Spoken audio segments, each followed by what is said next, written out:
Hello, I am Bentham and welcome back to Factorio Town. So in the previous episode we returned to the northwest wall to finally finish it. We started building this a very long time ago, but we ended up putting it aside because it covered the important bit. The biters were attacking mostly from the north, so once we covered that particular part, this area stopped being an issue, and we then moved on to the wall in the southwest, which was more urgent at the time, but now this one has become a big problem again. The biters have been recolonizing quite a lot beyond where the wall is supposed to be, so we should really put the wall in so that they stop doing that and then clear out the advancing biters. They have moved to the south of Forton. They've started attacking Jewelborough, and I think they're even moving on to Colbury. And when they're starting to get towards the centre of the county, you know you need to stop it, basically. So we're going to finish the wall so that we finally don't have to worry about biters attacking from anywhere westwards whatsoever. It'll just be the northeast and the southeast that we'll have to deal with, and it will give us more time to work on other things. Though I think the other things will be capping off those particular locations as well. I think we very soon need to put a wall in the southeast, because recently the biters have been attacking from there more viciously than anywhere else. This is still like a secondary location. The only reason I'm tackling this first is because half the work is already done. We already have a military town in place, and it's already delivering the materials to the wall. So we can just go through and finish off the work that we'd started, connect it up at the other end, and we will finally stop them advancing. The problem is that I don't do this quick enough. While this is all going on, they carry on colonizing. The ones that have made it past Forton keep moving, and they start to get into the sort of, I guess we'll call it the West Desert. It's not quite as far south as West Point. It's basically right alongside Jewelborough, and a little bit further south of that. And they start colonizing that towards the end of the episode, so we will have to go over there and deal with them as well. But once this is in place, we can finally put an end to it. The same way that we put an end to the southwest. It's been lovely to just have nothing ever come from there anymore. The only time we ever have to worry about that place is when biters coming in from the southeast manage to work their way all the way across, and that takes them a lot more time. And we'll never have to worry about biters coming through from the northeast, because there simply isn't the space. Redport covers that area and stops any biters trying to get past it. There's not enough of a gap for them to advance in that particular direction, whereas there's a lot more open space in the south and also in the west, which is allowing biters to try and sneak their way around and get back into the southwest desert. And this will cut off one of those routes, and if we go to the southeast and stop putting a wall in there, we'll cut it off over there as well. And of course I will put an accompanying town in. I believe that will be the town that makes miscellaneous military equipment and also the military science. We are about to run out of research that requires just red, green and blue science packs. I think the mining productivity chain is the last one that has any of that sort of research left. So until we get that new town set up, we will not be doing any science anymore. And so we want to get that done as soon as possible. And then we want to carry on as well to sort out the purple and the yellow science. They are quite urgent as well. They start to unlock some really fancy stuff. Once we get both of those going, we can get the Covarex enrichment process and then really get into the nuclear power stuff. Some people have been mentioning about the whole thing with the fuel cells. At the moment, I do have the system not very efficiently set up because there's a massive belt with space on it for fuel cells. So currently all of the uranium-235 is the rare one. It's also been pointed out. All of that is currently being used to make fuel cells that aren't doing anything. And that is true, it's not the best way of doing it. But I think that ultimately it won't matter. By the time we actually get all these towns set up, I think we will have the 40-235 banked. And I plan on mining more uranium than we actually have in Radsmouth. I plan to start bringing it in via train from other towns as well. There are plenty of deposits around the place. I think there's one near Newton, there's one just south of Colbury, and they're dotted all over the place. I think the settings for their positioning, how many deposits there are, how frequent they are, and how much is in each one, I think they're all standard because of how it works. That every map just had them introduced with all the medium settings, and so it's not in the slightly more town style of generation. They're just everywhere. There's lots of little ones all over the shop. We'll get them all being mined, we'll get them all being delivered, and we'll set up a whole bunch of centrifuges to process huge amounts of it. And then when the time comes to actually start using Covarex enrichment, maybe we'll even have 80 of the stuff so that we can immediately get 2 centrifuges going with it. That is the plan. So basically just make it work by overwhelming the system with how much uranium-235 we get. And I can't be bothered trying to work out a system that that limits things a bit more cleverly. I guess there are ways to do it, but it's fiddly. It's sort of it ends up using it all up at once unless you do fancy things with bells. So there are certain ways, actually. Maybe I'll do it. Now I'm thinking about it, there are certain ways I could easily set it up to only make enough fuel cells rather than just constantly make millions or make none and then make a bunch again. Because I was thinking about a system where you have like a belt that measures its whether it has any fuel cells or not, and then when it's empty allows the production. I was thinking that would then result in massive amounts of fuel cells being produced, and then it just fills up the belt again. But there are better ways I can make it so that it's not quite so crazy. Anyway, what we're currently doing over in Forton is we're setting up some iron mining. Basically, there's no ammo. There's just none left. The entire supply of iron for Forton comes from ironwood. And ironwood's not really in a fit state to be supplying large amounts of iron right now. And there's an iron deposit right next to Forton, and now that we're building the wall and we're protecting that part of the desert, we're able to build the miners there and not worry about them immediately being annihilated by biters or having to build an entire new wall around it. So I've just hooked that up with miners, and I've got that being belted over to Forton. But before we can actually do anything with it, we need to go get some advanced circuits. Actually, no, I think it's stone bricks, that's the one. Usually it's always advanced circuits that are the issue when it comes to making electric furnaces, but once you got them, you got them, and at the moment I've got a whole bunch in my inventory and in the car. The issue, of course, when it comes to towns, is that we never have enough of any sort of stone product, and we need stone bricks to make the furnaces, and I have literally 0 stone. I used it all to make what walls I could on the defensive line. So we visit one of the mini quarry things that we have in the south to grab what stone we can, and then we go over to West Point to dump it into our stone processing area. And of course we've already done that previously, so there's plenty of stone brick and walls built up that we can make use of. So I'll grab what's there, and then we can leave this to continue with its production and make use of what we've got so far. It's a good system to do, as long as you always remember to go and get some raw stone before you go to West Point. It'll always be running, and you'll always be able to pick up some more stone brick every time you arrive.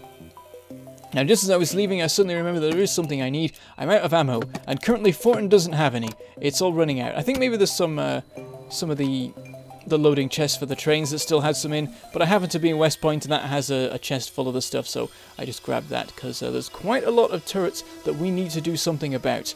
Unfortunately, the biters have been attacking a lot of things. You'll see throughout the episode, I keep having alarms go off, and I go and look at them, and it's one more town or one more wall having turrets go down. And one of those locations is this wall in the south. This is outside of pollution range, but I guess there have been a couple of colonization efforts recently, and so there have been multiple biter attacks on this particular wall that have caused quite a lot of trouble. So what we'll do is, of course, fix everything up, rebuild it, put a bunch of ammo back into it again, and get that all sorted. I think I upped the amount of ammo to 50 per turret for these, because I wasn't sure whether it was the turrets being destroyed or the ammo running out that was causing the problems. I think actually, after seeing how things went later on, that it was the turrets being destroyed. So perhaps I've just wasted a bunch of ammo that's now going to get blown up. But it means that at least the turrets are very unlikely to run out of ammo before they get destroyed by the attacking biters.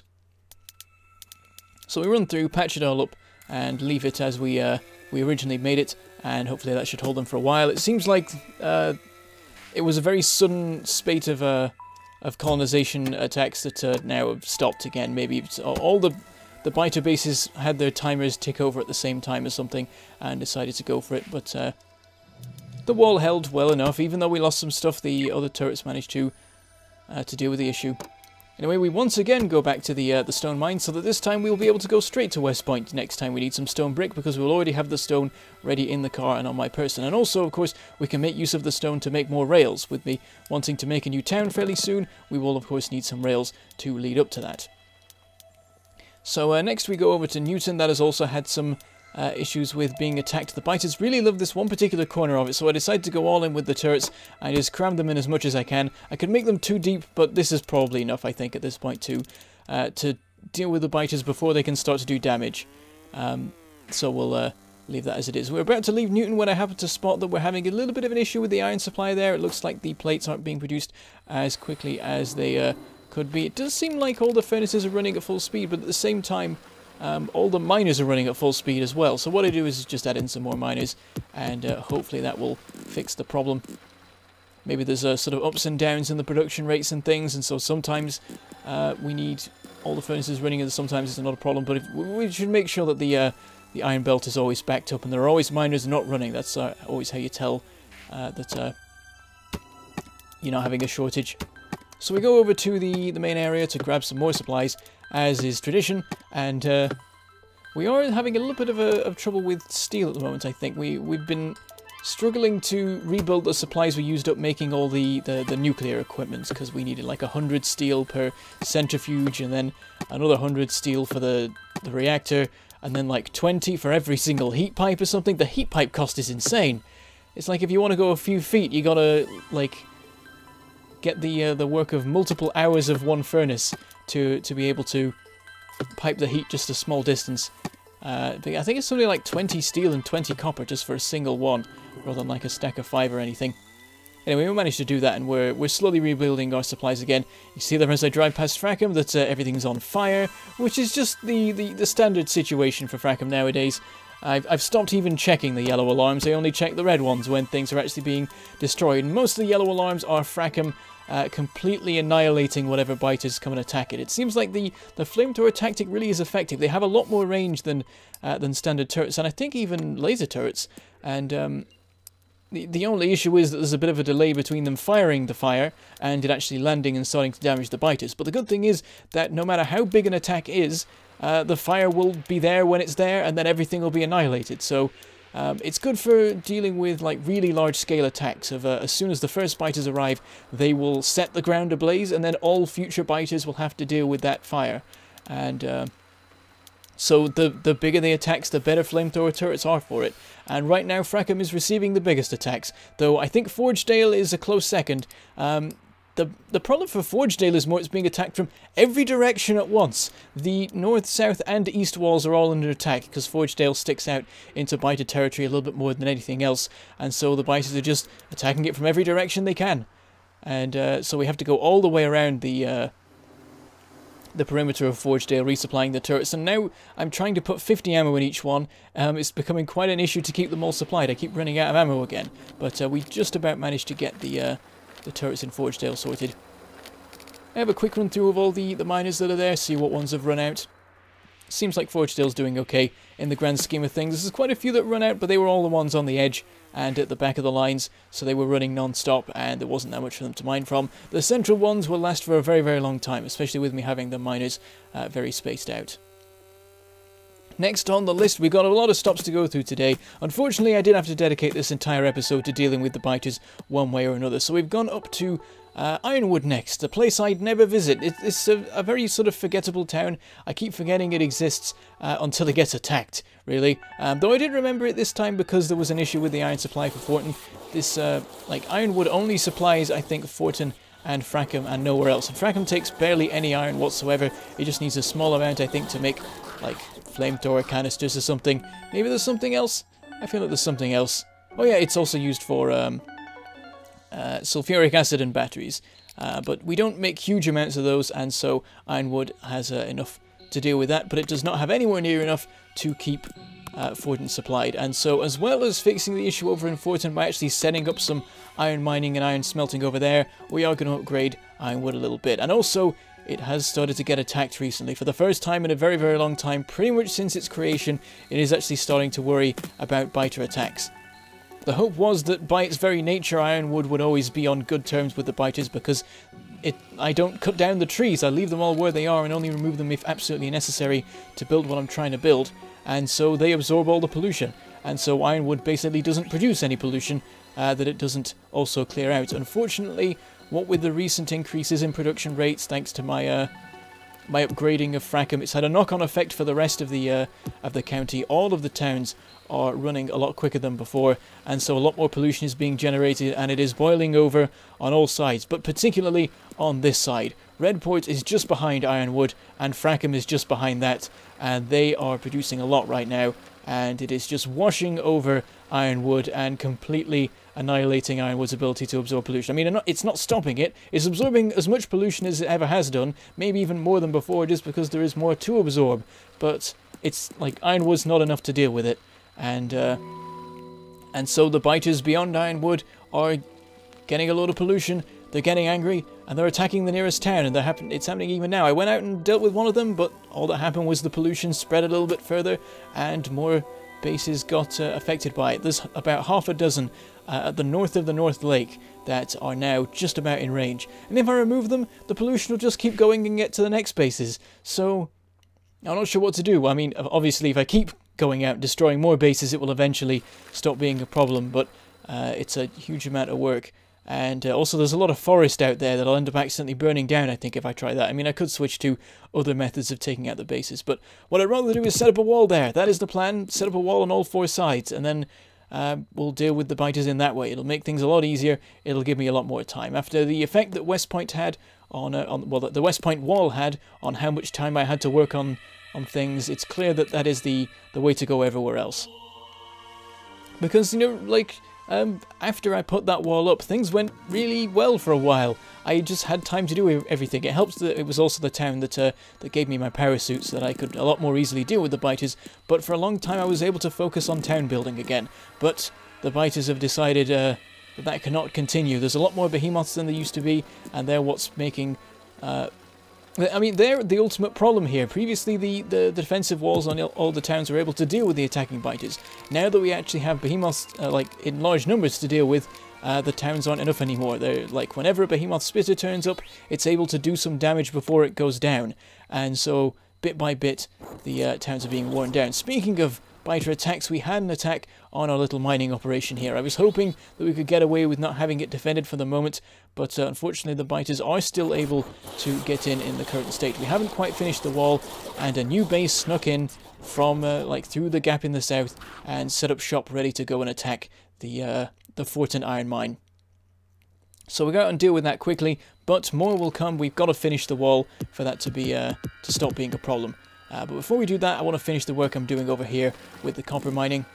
We've now got the iron smelters set up and they're starting to work, but to make sure that we're able to keep up the production rates that the iron supply can now provide, we want to make sure to have enough copper as well. And the copper mines have been a bit of a mess recently. I've been sort of ignoring them and patching things, and I've decided to just set it up, miners across the whole thing, all covered with splitters and stuff to balance things better, and get them all running down at a sort of similar rate.